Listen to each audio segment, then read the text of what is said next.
How's it, guys? Okay, so thank you for joining me again. Wow. Um, there's an expression about finishing strong, and we are at the end of the year. Well, last month, not end of the year yet, but anyway, I wanted to quickly paint this following picture. I heard that the place where David buried what's this guy's name? That giant dude's name? What's his name again? Goliath. Where he buried Goliath.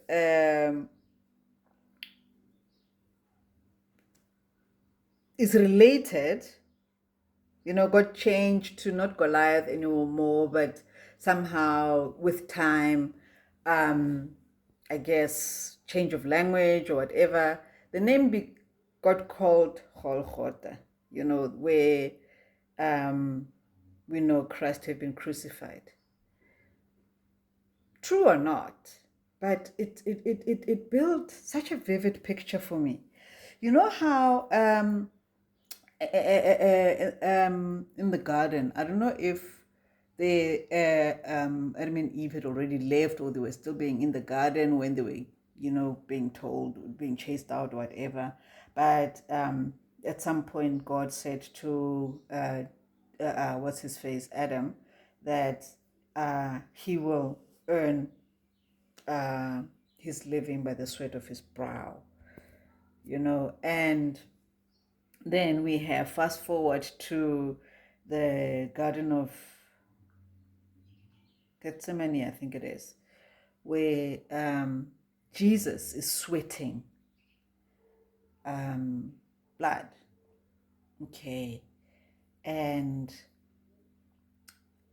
shortly after that, he's no longer sweating blood because now things start moving real quick. He is supposedly captured. Well, he didn't even surrender. He just went with the guys. It's not as if they came to capture him per se.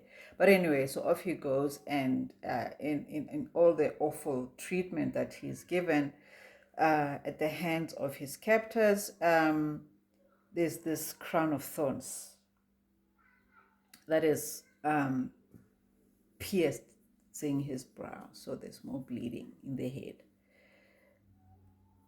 And the culmination of all of this is where his cross, this makes me so emotional. Just excuse the emotion, but the cross, he's on the cross, and on either side of him are two offenders. And guys, for me, this picture, of the two guys on his side, I mean, it's a representation of us. And remember that guy who said, Lord, remember me. Do you remember how easy it was for that guy to end up in heaven?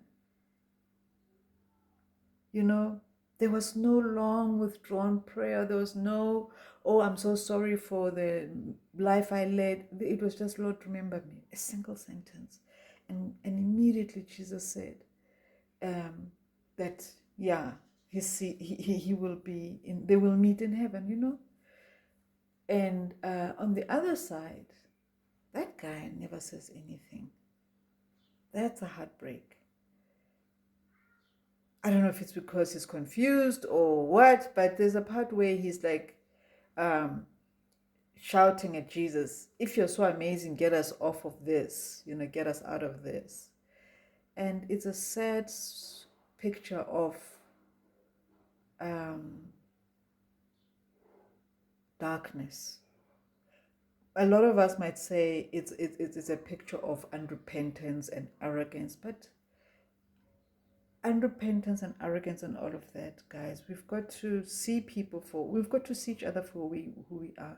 A lot of our bad behavior is fear-based, and where there is fear, there is torment. And because perfect love drives out all fear, that's what the Bible says, right? And if that is the case, and there's the central figure who then says, they do not know what they do. He cries mercy, forgive them, Lord. And this is leading up to the finish of the story where he cries, it is finished. And the picture that it paints for me is on the burial of every challenge to Israel, who is in essence the people of God, anybody who believes, and on top of that is the cross.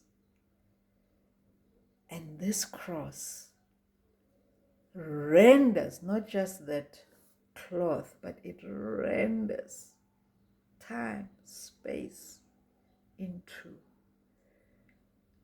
it.